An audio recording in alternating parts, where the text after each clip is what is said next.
A woman was trapped in an elevator when she suddenly noticed someone in the building across from her. Another woman, working late by the window. Amy shouted for help, waving frantically, but the distance was too great. The woman couldn't hear her. Just a few hours earlier, Amy and her husband, Paul, were returning home from their honeymoon. They stepped into the elevator, ready to start their new life together. But just as the doors were closing, a man slipped in at the last second. They didn't know it yet, but his arrival would turn their quiet ride into a nightmare. The elevator began its descent, until it jolted to a stop between the 60th and 59th floors. The panel lights flickered, and every button went dead. Paul tried the emergency button over and over, but no one responded. Amy pulled out her phone to call for help, only to find there was no signal at this height. They noticed the small camera in the corner and hoped someone, somewhere, was watching. But hours passed, and no rescue came. Growing restless, Amy decided they couldn't just wait any longer. She pried her fingers into the elevator doors and tried to force them open. The men rushed over to help, and after a few tense moments, the doors finally budged,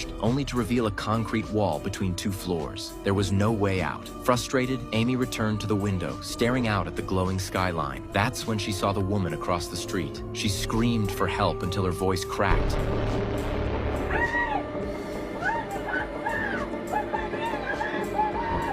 The woman just tilted her head, confused, unable to hear. Suddenly, the elevator doors slammed shut on their own. Paul slammed his fists against the panel. "This can't be random," he shouted. "It's like someone's playing with us." As the night dragged on, the three of them tried to stay calm, talking to pass the time. Amy asked about the stranger's family, but his answer froze the air. His name was Bob. His son had died in a car accident years ago, and his wife had taken her own life soon after. The grief had hollowed him out. When Bob began shaking and muttering to himself, Amy's pulse quickened. She backed away, pressing buttons in a panic. "I'm sorry about your loss," she said carefully, "but you need help, professional help. We have to get out of here." Her words lit a fuse. Bob's expression hardened. Then with a twisted smile, he reached into his pocket and pulled out a small device connected to his phone. "You don't get it," he said quietly. "This elevator didn't break. I stopped it." The screen on his phone glowed, revealing lines of code, software controlling the elevator system. And at that moment, Amy and Paul realized the truth. They weren't trapped by accident.